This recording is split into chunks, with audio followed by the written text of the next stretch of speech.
Before I begin, I want to ask you something. How much of your life have you wasted caring about things that were never worth your peace? How many nights have you replayed words spoken by people who never built anything themselves? We exhaust our hearts trying to respond, to explain, to defend, to prove. But what if I told you that one of the greatest powers you will ever possess is the ability to look at chaos and remain unmoved? What if the real strength is not in reacting, but in rising above? Tonight, we are not talking about coldness. We are talking about control. We are not talking about apathy. We are talking about authority over your emotions. Because the moment you master the art of acting like you don't care about what does not serve you, is the moment you truly begin to own your life. Emotional detachment is not about becoming distant from the world. It is about becoming disciplined within yourself. There is a difference between having a heart and handing it to everyone who passes by. Too often, we confuse sensitivity with surrender. We feel everything, we respond to everything, and slowly, without realizing it, we allow the outside world to dictate the inside of our minds. But true power begins the day you decide that not every action deserves your reaction. Detachment is the quiet decision to protect your inner world from unnecessary disturbance. When you are emotionally attached to every opinion, you become fragile. When you are emotionally attached to every outcome, you become anxious. When you are emotionally attached to every person's validation, you become dependent. And dependence is a heavy chain. Emotional detachment breaks that chain. It teaches you that your worth does not rise and fall based on applause or criticism. It reminds you that you can care deeply without collapsing easily, that balance is strength. There will always be someone who misunderstands you. There will always be moments that don't unfold the way you hoped. If your stability is tied to how perfectly life behaves, you will always feel shaken. But when you detach from the need to control everything, something extraordinary happens. You gain control over yourself. You stop chasing closure from people who cannot provide it. You stop demanding explanations from those who never intended to understand you. You begin to accept what is instead of fighting what isn't.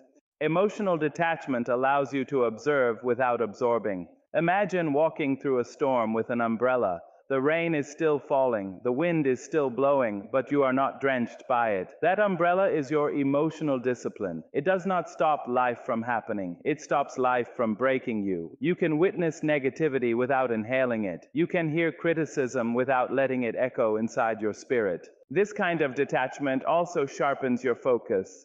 When you are not distracted by drama, you have more energy for your dreams. When you are not emotionally tangled in every conflict, your mind becomes clearer. You make decisions from logic rather than impulse. You respond with intention rather than reaction. And that shift alone can change the direction of your life. Detachment does not mean you stop loving. It means you love without losing yourself. It means you give without expecting your identity in return. It means you walk away when necessary, not because you do not feel, but because you value your peace more than temporary satisfaction. That is maturity. That is growth. The power of emotional detachment lies in freedom. Freedom from overthinking. Freedom from constant validation. Freedom from emotional chaos that does not belong to you. And once you taste that freedom, you realize something profound. You were never meant to carry everything. You were meant to carry yourself with strength, with clarity, and with calm authority. Silence is often misunderstood. People mistake it for weakness because it does not shout, it does not interrupt, it does not fight for attention. But silence has never needed to be loud to be powerful. The sun does not make noise when it rises, yet it commands the entire sky. In the same way, your silence can carry a strength that arguments never could.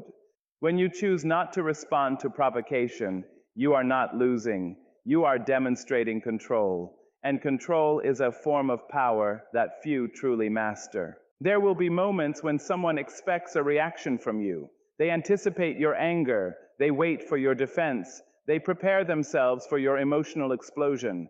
And when you deny them that reaction, you shift the entire dynamic. Silence unsettles those who thrive on chaos. It denies fuel to unnecessary conflict. It communicates confidence without uttering a single word. It says, "I am secure enough not to engage." Speaking impulsively often satisfies pride in the moment, but creates regret later. Silence, however, gives you space. It allows you to think, to evaluate, to respond intentionally instead of emotionally. In that pause, you reclaim authority over yourself. You are no longer a puppet of circumstance. You are the author of your reaction. That is strength in its purest form. Silence also reveals truth. When you stop arguing, you begin observing. You notice patterns in people's behavior. You see who respects boundaries and who tries to cross them. You recognize who values understanding and who simply wants control. Words can cloud perception, but silence sharpens it. In quiet moments, clarity grows. There is dignity in refusing to explain yourself to those committed to misunderstanding you. Not every accusation requires defense. Not every insult requires correction. Sometimes your quiet composure speaks louder than any explanation ever could. It shows emotional maturity. It shows restraint. It shows that your identity is not fragile enough to be shaken by noise. Silence protects your energy. Arguments drain it. Drama consumes it. Endless explanations exhaust it. But when you choose silence, you conserve your strength for what truly matters: your growth, your goals, your peace. You stop investing in battles that offer no return. You redirect that energy inward, building resilience instead of resentment. This does not mean you suppress your voice when it truly matters. Strength is knowing when to speak and when to remain still. Silence is not avoidance. It is strategy. It is the wisdom to recognize that some conversations are not designed for resolution, but for reaction. And when you understand that, you refuse to participate. In a world that constantly demands noise, choosing silence is rebellious. It shows confidence. It shows self-assurance. It shows that you do not need to dominate every room to own your presence. Your calm can be louder than someone else's shouting. Your restraint can be stronger than someone else's aggression. Silence, when chosen intentionally, becomes a shield and a statement. It protects your inner peace while announcing your self-control. And in that quiet strength, you discover something powerful. You do not have to raise your voice to elevate your position. Sometimes the strongest move you can make is to say nothing at all. There is a certain presence about a person who cannot be easily disturbed. You feel it before they even speak. They walk into a room without tension in their shoulders, without urgency in their steps, without the need to prove they belong. That is unbothered energy. It is not arrogance. It is not indifference to life.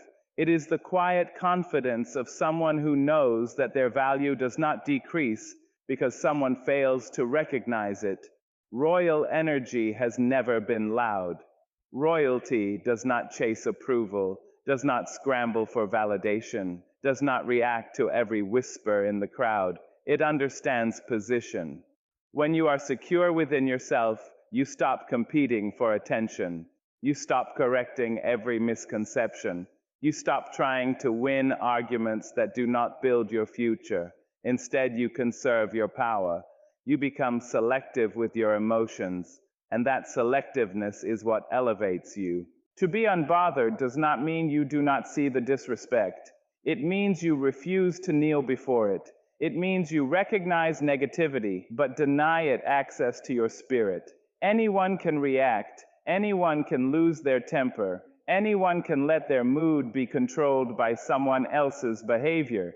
But it takes discipline to remain steady. It takes maturity to say, "This will not move me." When you carry unbothered energy, you disrupt expectations. People are accustomed to reactions. They are used to triggering emotions and watching the response unfold. But when there is no performance, no explosion, no visible irritation, they are left with their own noise. Your calm becomes a mirror. It reflects their chaos back to them, and often that is more powerful than confrontation. Royal energy is also rooted in self-respect. You begin to understand that your time is valuable, your attention is valuable, your peace is valuable, and you stop handing those treasures to situations that do not deserve them. You do not argue with every critic. You do not entertain every rumor. You do not lower your standards to match someone else's insecurity. You remain composed because you know who you are. There is grace in being unbothered. It allows you to think clearly while others are clouded by emotion. It allows you to respond strategically rather than impulsively. It gives you the advantage of stability in unstable situations. While others are busy proving themselves, you are busy improving yourself. While others are distracted by drama, you are focused on direction. And perhaps the most powerful part of unbothered energy is this: it protects your future. Emotional overreactions can cost opportunities, relationships, and credibility. But composure builds trust. It builds respect. It builds a reputation of strength. When people realize that you cannot be easily shaken, they begin to treat you differently. To carry yourself with this kind of energy is to understand your crown is invisible but undeniable. You do not announce it, you embody it. You do not demand respect, you attract it. And in that steady, grounded presence, you rise above noise without ever having to fight it. Peace is not something you stumble upon by accident. It is something you guard with intention. It is delicate and powerful at the same time, like glass that reflects light but can shatter under constant pressure. Too many people treat their peace as negotiable. They hand it over in arguments, in toxic environments, in relationships that demand exhaustion instead of offering support. But when you begin to see your peace as a treasure, everything changes. You stop giving it away so cheaply. Protecting your peace requires boundaries. And boundaries are not walls to keep love out. They are gates that decide what is allowed in. Not everyone deserves access to your thoughts, your time, your emotions. When you allow unlimited access, you invite unlimited disturbance. But when you become selective, when you say no without guilt and step back without explanation, you begin to feel a shift. You feel lighter, you feel stronger, you feel in control. There will always be noise around you, opinions, expectations, criticisms, demands. If you attempt to satisfy them all, you will lose yourself in the process. Protecting your peace means accepting that you cannot please everyone. It means understanding that disappointment is sometimes necessary for growth. When you choose your well-being over constant approval, you may unsettle others. But discomfort is often the price of self-respect. Peace also demands distance from what drains you. Not every connection is meant to be maintained. Not every argument is meant to be resolved. Some situations improve the moment you step away from them. Distance is not weakness, it is wisdom. It allows you to breathe without pressure, to think without confusion, to exist without constant defense. Sometimes the most loving thing you can do for yourself is to remove yourself from environments that disturb your spirit.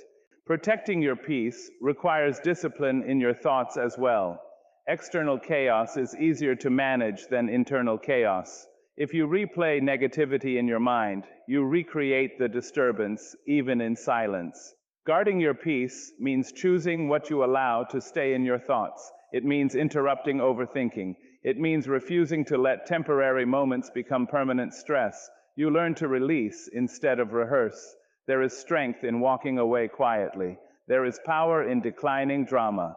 There is maturity in recognizing that not every issue deserves your energy. When you protect your peace, you protect your focus. And when your focus is intact, your goals become clearer. Your progress becomes steady. Your emotional stability becomes unshakable. Peace is not passive. It is active protection. It is daily decisions. It is choosing rest over retaliation, clarity over chaos, growth over grudges. And the more you guard it, the more valuable it becomes. You begin to realize that no argument is worth your sleep. No opinion is worth your anxiety. No temporary satisfaction is worth long-term disturbance. When you treat your peace like a treasure, you carry yourself differently. You speak carefully, you choose carefully, you engage carefully, and in that carefulness, you create a life that feels steady rather than scattered. You begin to understand that the greatest luxury you can possess is not wealth, not status, not applause, but a calm mind and a steady heart that nothing and no one can easily disturb. There is something magnetic about a person who is not chasing anything. They are not running after attention, not begging for recognition, not forcing conversations, not overextending themselves to be chosen. They simply stand in who they are, and somehow, without effort, opportunities begin to move toward them. Respect begins to form around them. That is the nature of true confidence. It does not pursue desperately. It attracts naturally. When you chase constantly, you send a message without realizing it. You communicate that you are afraid of losing, afraid of being overlooked, afraid of not being enough. And fear has a scent. People can feel it. But confidence carries a different energy. It says, I know my value. If this is meant for me, it will align. If it is not, I will not shrink to fit it. That calm assurance is powerful. Think about it. The sun does not chase the planets. It stays in its place, strong and steady, and everything else revolves accordingly. Confidence works the same way. When you are rooted in self-worth, you stop convincing people to see you. You stop over-explaining your greatness. You stop auditioning for roles in spaces where you are already qualified. You understand that what is aligned with you will recognize you. Chasing often leads to exhaustion. You overgive, you overcompromise, you overextend. And in the process, you slowly disconnect from your own standards. But attraction requires alignment, not effort. It requires you to become so grounded in your principles, your goals, your identity, that the right people and the right opportunities feel drawn to that stability. When you are clear about who you are, confusion cannot easily attach itself to you. Confidence also teaches patience. You no longer rush outcomes. You no longer panic when something does not happen immediately. You trust timing. You trust growth. You trust that preparation matters more than pressure. That patience is not passive. It is controlled strength. It is knowing that forcing something rarely produces quality results. When you act like you do not care about being chosen, something shifts. You begin to choose yourself. And that is when your posture changes. Your voice becomes steady. Your decisions become firm. You are no longer negotiating your worth for temporary validation. You are no longer chasing approval from people who have not even approved of themselves. Attraction is not about manipulation. It is about presence. When you carry yourself with quiet certainty, people feel safe around you. They respect your boundaries because you respect them first. They value your time because you value it. They sense that you will not tolerate disrespect, not because you threaten consequences, but because your standards are visible in your behavior. Confidence that attracts is built privately. It grows in the moments when no one is watching. It develops through discipline, through self-reflection, through keeping promises to yourself. And once it is solid, you no longer feel the urge to chase anything that diminishes you. When you understand this, you move differently. You stop running after what runs away. You stop convincing what resists you. You simply become the kind of person who does not need to chase because your energy, your focus, and your self-assurance naturally draw the right things into your life. There comes a time in life when you realize that not every misunderstanding deserves your explanation. Not every accusation requires your defense. Not every opinion requires your response. The discipline of not explaining yourself is not about secrecy. It is about strength. It is the quiet understanding that your energy is too valuable to be spent convincing those who have already decided not to understand you. When you constantly explain yourself, you slowly give away your authority. You begin to feel responsible for correcting every impression, repairing every assumption, and answering every doubt. Over time, this habit can drain your confidence. It can make you feel as though your truth only matters if others approve it. But your life does not need to be approved to be valid. Your choices do not require permission to be meaningful. Your journey does not need a committee to confirm its direction. There is dignity in restraint. When you refuse to over-explain, you communicate self-assurance. You show that you trust your intentions. You show that you stand by your decisions. You show that your identity is not fragile enough to crumble under criticism. Silence in these moments is not avoidance, it is maturity. It is the recognition that people committed to misunderstanding will not be persuaded by endless words. Sometimes explanations are offered to seek validation, but validation from the wrong source feels empty. It never satisfies. The more you explain, the more questions appear. The more you defend, the more arguments arise. The cycle continues until you are exhausted. Breaking that cycle requires discipline. It requires accepting that peace is more important than being right in every conversation. Not explaining yourself also protects your privacy. Not everyone deserves access to your reasoning, your struggles, or your plans. Some details are sacred. Some decisions are personal. When you share too much, you give others unnecessary control over your narrative. But when you speak only when needed, you maintain authority over your story. You decide what is revealed and what remains within you. This discipline strengthens your focus as well. Time spent explaining could instead be invested in progress. Energy spent defending could be redirected toward growth. When you stop trying to convince people of your worth, you begin demonstrating it through your actions. Results speak more clearly than arguments ever could. Consistency becomes your explanation. Success becomes your response. There will always be individuals who misinterpret your silence as weakness. Let them. Over time, they will learn that your quiet does not mean uncertainty. It means control. It means you are not easily pulled into unnecessary debates.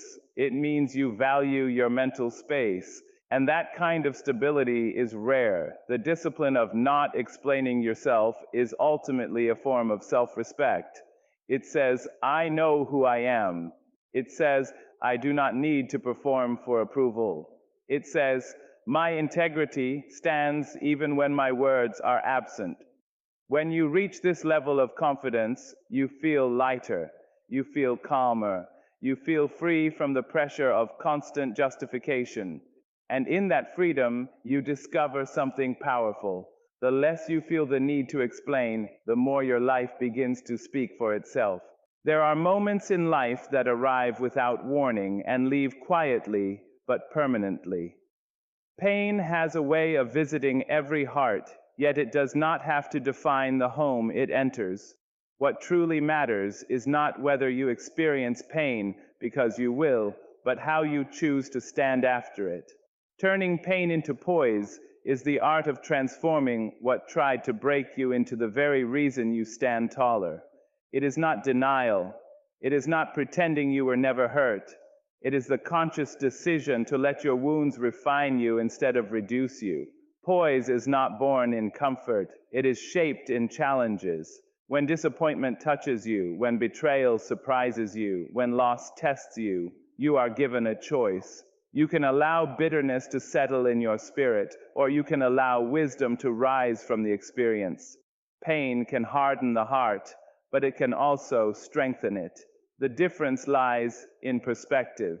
When you respond to difficulty with dignity rather than despair, you begin to convert suffering into self-awareness.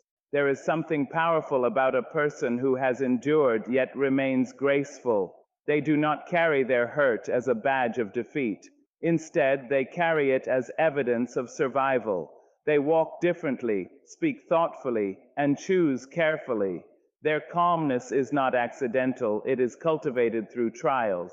They understand that emotional reactions may provide temporary relief, but composure builds lasting strength. Turning pain into poise requires patience with yourself. Healing does not happen instantly. It unfolds step by step, often in silence. There will be days when memories resurface and emotions feel heavy again. In those moments, poise means allowing yourself to feel without allowing yourself to fall apart. It means acknowledging the hurt without surrendering to it. It means saying, "This affected me, but it will not control me." Pain can also deepen compassion. When you have suffered, you understand others more clearly. You become gentler in your judgments and more patient in your interactions. Your experiences teach you empathy. Instead of becoming cynical, you become wiser. Instead of closing your heart, you learn how to guard it while still keeping it open to growth. That balance is maturity. Poise is reflected in how you carry your story. You do not need to announce every struggle to prove your resilience.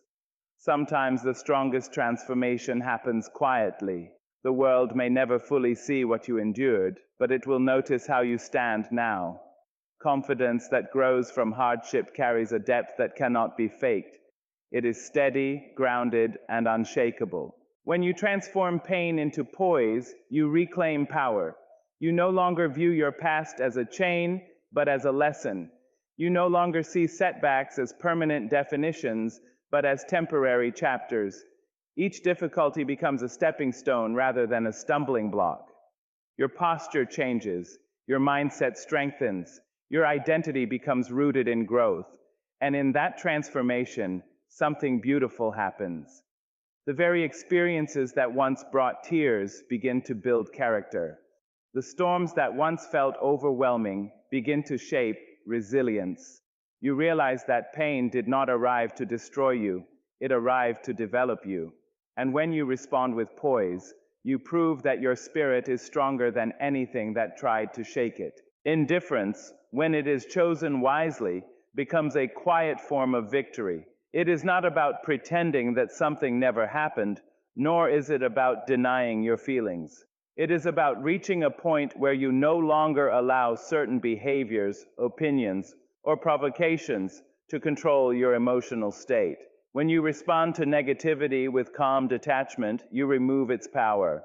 What once demanded your energy now finds no audience. And without an audience, many disturbances simply fade away. There is a unique strength in not reacting. When someone expects anger and receives calm, they are left without leverage. When they expect a reaction and receive indifference, they are confronted with silence instead of satisfaction. That silence communicates that you are no longer available for emotional manipulation. It shows that your attention is no longer easily earned. And attention, once withdrawn from the unnecessary, becomes a precious resource reserved for what truly matters. Indifference as a comeback is powerful because it does not seek to defeat others. It seeks to free you. Arguments can become endless cycles that drain both sides. But indifference breaks the cycle. It closes the door to drama without creating more noise. It says without words that your peace is not negotiable. It communicates maturity, stability, and self-control. These qualities often speak louder than any verbal response ever could. When you stop reacting, you begin observing, and observation brings clarity. You see situations for what they are, not for how they make you feel in the moment. This clarity allows you to make better decisions. Instead of responding impulsively, you respond strategically. Instead of being drawn into emotional traps, you step back and choose your direction carefully. That shift in behavior changes outcomes over time. Indifference also protects your emotional energy. Every reaction consumes something from within you. When you choose not to engage with unnecessary conflict, you preserve that energy for growth, creativity, and meaningful relationships. You stop investing in conversations that go nowhere. You stop explaining yourself to those who are not listening. You stop participating in battles that offer no reward. In doing so, you strengthen your focus and deepen your self-respect. There is a misconception that indifference means not caring. In truth, it means caring selectively. It means understanding that your time and attention are valuable. It means recognizing that not every situation deserves your involvement. This discernment allows you to remain calm even when others attempt to provoke a reaction. Your composure becomes your statement. Over time, indifference transforms how others perceive you. When people realize they cannot easily disturb you, they adjust their behavior. They understand that your presence is steady. They recognize that emotional games will not succeed. This naturally increases respect because consistency and calmness signal inner strength. Indifference is not coldness, it is control. It is not withdrawal, it is wisdom. It is the ability to stand in the middle of noise without becoming noise yourself. When you master this art, you no longer feel the need to win every exchange. You realize that true victory is not in being heard the loudest, but in remaining grounded the longest. And in that steady ground, you discover a freedom that no reaction could ever provide.